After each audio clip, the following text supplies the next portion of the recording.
قرآن چیخ چیخ کے کہہ رہا ہے کہ جو نماز نہیں پڑھتا وہ پاکستان کے شناختی کارڈ میں مسلمان ہے، اللہ کے ہاں وہ مسلمان نہیں ہے۔ صحیح مسلم میں یہ حدیث لکھی رہ گئی 246 کہ بندے کے کفر اور ایمان، شرک اور اسلام کے درمیان فرق کی نماز ہے۔ یہ حدیث مسلم میں ہی لکھی رہ گئی کہ ابن مسعود رضی اللہ تعالیٰ عنہ کہتے ہیں کہ جماعت کے ساتھ نماز پڑھنا یہ سنت خدا ہے، یہ تمہارے نبی کی وہ سنت ہے جو اللہ نے انہیں عطا کی، اگر اسے چھوڑ دو گے تو برباد ہو جاؤ گے۔ رسول اللہ کے زمانے میں اگر کوئی بیمار بھی ہوتا اور 2 بندوں کے سہارے مسجد میں آ کے نماز پڑھ سکتا تو اس کی کوشش ہوتی کہ میں مسجد میں جماعت سے نماز پڑھوں، کہیں مجھے منافق نہ شمار کر لیا جائے۔ جماعت چھوڑنے پر رسول اللہ کے زمانے میں سمجھا جاتا تھا صلی اللہ علیہ وآلہ وسلم کہ بندہ منافق ہے۔ صحابہ کرام کو، اہل بیت کو کب معلوم تھا کہ ایسی امت بھی آنے والی ہے جو آپ سے بڑا عشق رسول ہونے کا دعویٰ کرے گی اور نماز ایک نہیں پڑھے گی؟ تو وہ کہتے یار یہ تو بڑا آسان اسلام ہے۔ تو یہ حدیثیں تو مسلم شریف میں لکھی رہ گئی، پریکٹیکلی کس نے عمل کیا اس کے اوپر؟ یہ حدیث ترمذی میں لکھی رہ گئی کہ ہمارا اور منافقین کا عہد نماز کی بنیاد پہ ہے، جس نے نماز چھوڑی اس نے کفر کیا۔ یہ صحابہ کرام علیہم رضوان کا فتویٰ ترمذی میں ہی رہ گیا۔ عبداللہ بن شقیق تابعی کہتے ہیں کہ صحابہ کرام علیہم رضوان تارک الصلاح کے سوا کسی کی تکفیر نہیں کرتے تھے، صرف بے نمازی کو وہ کافر سمجھتے تھے، باقیوں کو وہ تمام غلطیوں کے باوجود مسلمان تصور کرتے تھے۔ اندازہ کریں، یہ ترمذی میں لکھا رہ گیا جناب۔ ہاں، ہم جب چیخ چیخ کے یہ باتیں بیان کرتے ہیں، لوگ کہتے ہیں یار یہ کس قسم کی باتیں کر رہے ہیں، یہ کہاں پہ لکھی ہوئی ہے؟ سرکار کتابوں میں لکھی ہوئی ہے۔ یہی تو ہم آپ سے کہہ رہے ہیں کہ مرنے سے پہلے اے مسلمان کر لے اس پہ غور، کتابوں کا خدا اور ہے، بابوں کا خدا اور۔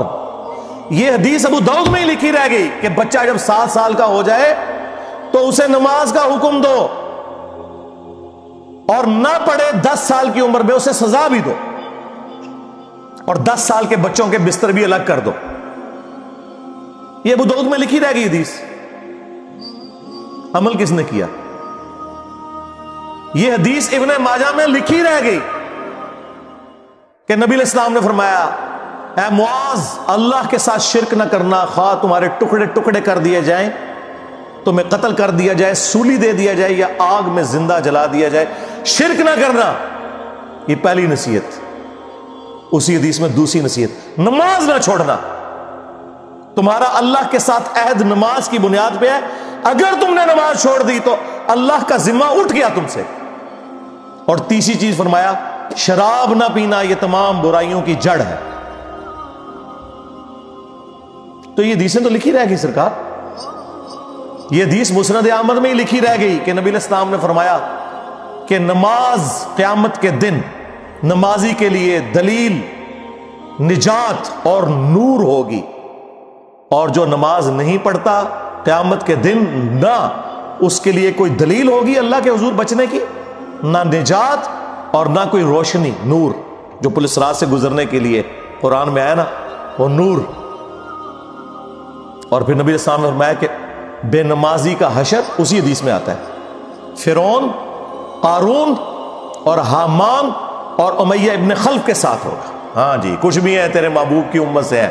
محبوب تو پہلے ہی بتا گئے ہیں کہ بے نمازی تیرا حشر تو فرعون کے ساتھ ہونا ہے، تیرا حشر قارون کے ساتھ ہونا ہے، امیہ ابن خلف کے ساتھ ہونا ہے۔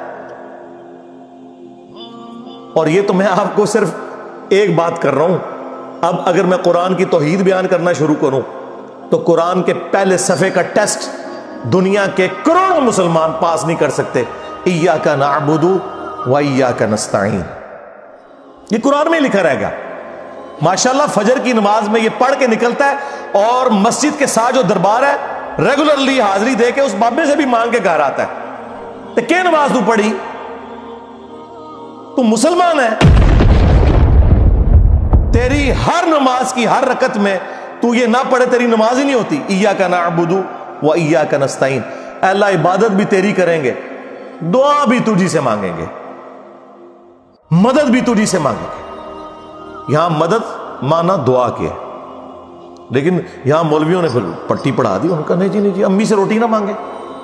اندازہ کریں قرآن کا مذاق اڑا رہے ہیں، حالانکہ انہیں پتہ ہے کہ قرآن میں یہ آیت موجود ہے وَتَعَاوَنُوا عَلَى الْبِرِّ وَالتَّقْوَى وَلَا تَعَاوَنُوا عَلَى الْإِثْمِ وَالْعُدْوَانِ.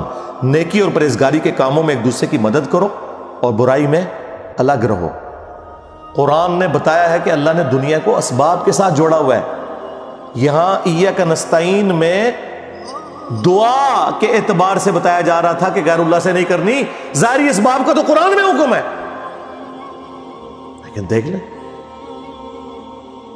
اور پھر جس شان سے اللہ تعالیٰ نے سورۃ النمل میں ذکر کیا، حیران کن بات آپ کو بتاؤں، اہل تشیع کے ہاں صبح و شام کی دعاؤں میں، سنت اذکار میں سورۃ النمل کی آیت نمبر 62 پڑھی جاتی ہے.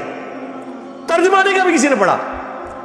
اور ہمارے جن اسٹوڈنٹس نے پڑھا جو شیعہ مکتب سے تعلق رکھتے تھے، کیونکہ میں نے اس آیت کو اتنی دفعہ کوٹ کیا، انہوں نے کہا ہم تو یہ صبح شام پڑھتے ہیں، ترجمہ پڑھا تو انہوں نے کہا یار یہ آیت پڑھ کے بھی سب سے زیادہ شرک ہم کر رہے تھے. کیونکہ اس آیت کے اندر کیا لکھا ہے؟